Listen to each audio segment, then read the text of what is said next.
Hello दोस्तों, मैं हूं अनुभव शर्मा और आज मैं पहुंच गया हूं रायपुर शहर से 200 किलोमीटर दूर कान्हा नेशनल पार्क में। और वहां आकर मुझे खबर मिली है कि ये बिल्ली इस नेशनल पार्क में घूम रही है। कान्हा नेशनल पार्क मैकल पर्वतमालाओं के बीच में बसा हुआ 2000 स्क्वायर किलोमीटर का जंगल है और इस बिल्ली को खोजने के लिए मैंने कल की सफारी बुक कर ली थी।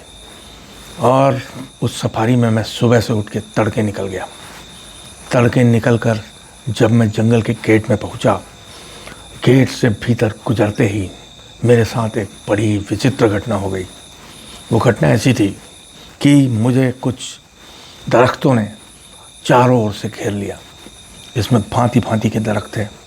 कुछ दरख्त जो थे वो साल के थे, कुछ सैगून के थे और साथ में कुछ हल्दू, महुआ और बांस के झुरमुट भी थे। इन दरख्तों ने मुझसे अजीबोगरीब सवाल पूछने शुरू किए। ये मुझसे जानना चाहते थे कि इस जंगल में आने का मेरा मकसद क्या है।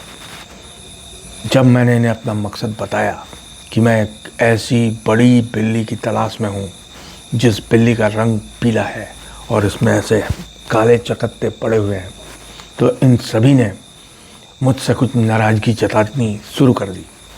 ये हवा में हिलने लगे और हवा में हिलते हुए अपने पत्ते मुझ पर गिराने लगे। मैंने इनकी नाराज़गी को भांपकर आगे बढ़ने का फैसला किया। जंगल की वो सड़क मुझे जंगल की गहराइयों में लेती चली गई। मैं खोज रहा था कोई ना कोई जानकार बंदा मुझको वहाँ तक पहुँचने में मदद करेगा। और ऐसे में ही मेरी नज़र नदी के किनारे की चट्टानों पे गई, जहाँ बैठा हुआ था एक भूरा उल्लू, ब्राउन फिश आउल। मैंने उस आउल से ज़ोर से चिल्ला के पूछा कि भाई, तुम मुझको एक जानकारी दे सकते हो? लेकिन अपने नाम के अनुरूप उसने मुड़ना भी मुनासिब नहीं समझा और मुझको बिल्कुल इग्नोर करता हुआ नदी की तरफ अपनी मछलियाँ ताकता रहा। आखिरकार मैंने उससे विदा ली और फिर आगे की ओर बढ़ा। आगे की ओर बढ़ते हुए मैंने पाया कि किनारे नदी के हरी घास के खेतों में कुछ बंदर जो हैं, काले मुंह के लंगूर, सुनहरे चमकते हुए, वो रोपा लगा रहे थे। रोपा लगाते हुए मैंने उन लंगूरों से दूर से ही पूछा कि साहिबान, आप में से कोई मेरी बात का जवाब देना चाहेगा? लेकिन उन लंगूरों ने कुछ देर तक रोपा लगाने वाले की तरह मुंडी उठाया और मेरी बात सुनकर मेरी हर बात को इग्नोर कर दिया। लंगूर हमारे पूर्वज थे, इसलिए मैंने उनको माफ़ करते हुए अपनी गाड़ी आगे बढ़ाई। गाड़ी आगे बढ़ती चली गई। इस दौरान मुझे एक गंभीर दांत वाले शख्सियत से मुलाकात हुई। एक टस्कर, एक एशियाटिक एलिफेंट जो किनारे घास खा रहा था। मैंने इस घास खाते हुए हाथी से जानना चाहा कि क्या मुझे वो किसी बिल्ली के बारे में बता सकता है। हाथी ने अपने दोनों कान हिलाते हुए इनकार कर दिया। हाथी का कहना था कि वो इस एरिया का नहीं है, वो इस क्षेत्र का नहीं है, वो बाहर से आया है और वो एक विभागीय हाथी है, यानी फॉरेस्ट विभाग का। इसलिए मुझको अपना काम करने दो, तुम अपना काम करो। आखिरकार मैं वहाँ से निकल पड़ा और थोड़ी दूर जाकर एक मोड़ पे मुझे मेरी काम के दो शख्सियतें मिली। वो थे इंडियन जैकल, हंसते हुए दो जैकल जो पता नहीं किसी खरगोश की खोज में लगे हुए थे। मुझे लगा कि यहाँ बात बन जाएगी। मैंने उन जैकलों से कहा कि मित्रों, मुझे तुमसे एक जानकारी चाहिए, क्या तुम मुझे वो जानकारी दे सकते हो? जैकाल कुछ देर की बातचीत में मुझसे राजी हो गए। जैकालों ने कहा कि हम तुम्हें शेर का पता तो बता देंगे, उस बिल्ली तक पहुँचा देंगे, लेकिन हम उस मोड़ तक नहीं जाएंगे जहाँ पे वो रहती है। हम उसके कुछ पहले तुम्हें छोड़ देंगे। मैं उनके डर को समझते हुए उन जयकालों के साथ जिप्सी में आगे बढ़ने लगा। वो जयकाल पीछे रास्ता दिखाते दिखाते मेरे साथ जिप्सी में आगे बढ़े। आगे घाटी जैसे ही नीचे उतरी, घास के मैदानों के पास के झुरमुटों में जयकाल ने मुझसे विदाई ले ली और मुझे कहा कि यहाँ ये जो बड़े बड़े धूल में पग मार्क्स बने हैं, इन पग मार्क्सों का पीछा करो, आगे जाके तुम्हें उस बिल्ली से ज़रूर मुलाकात होगी। मैं आगे बढ़ता गया। बढ़ते हुए मैंने देखा ऊपर एक चील जो था, एक बड़ा एक ईगल मंडरा रहा था। मुझे लगा वो कोई खबरी है और बीच बीच में उसकी आवाज़ें भी सुनाई पड़ रही थी।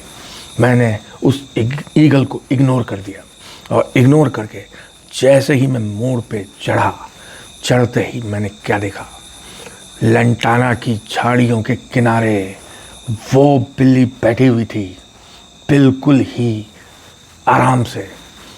झाड़ियों के साए में वो खामोशी के साथ अपनी जीभ से अपने पंजों को चाट रही थी। जैसे ही उस बिल्ली ने मुझको देखा, उसकी प्राइवेसी भंग हो गई। उसको ऐसा लगा कि ये कौन बाहरी बंदा आकर मुझको परेशान कर रहा है। बिल्ली बड़ी ग्रेविटी के साथ खड़ी हुई और करीब 2 सेकंड के समय में वो पगडंडी को क्रॉस करके झाड़ियों में घुस गई। झाड़ियों में घुसते ही कुछ दूरी पर जाते हुए मैं उसे झाड़ियों में खोजता रहा।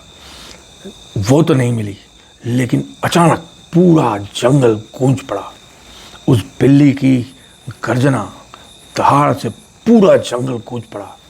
मुझे लगा कि ये उसकी दहाड़, उसका गुस्सा है जो मैंने उसको डिस्टर्ब किया।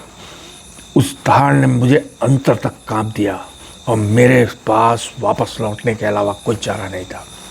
मैंने तत्काल गाड़ी घुमाई और गाड़ी घुमाकर मैं निकल पड़ा फिर से उसी गेट की तरफ बढ़ते बढ़ते मुहाने पर मुझे भीम काय काले 4-5 बाइसन या गौर का झुंड मिला।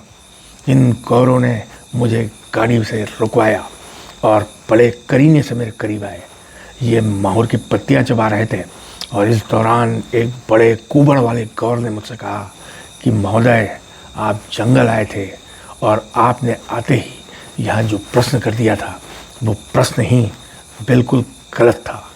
आपने उसे बड़ी बिल्ली कहा, जबकि वो बिल्ली नहीं, इस साम्राज्य की, इस टेराइन की रानी है।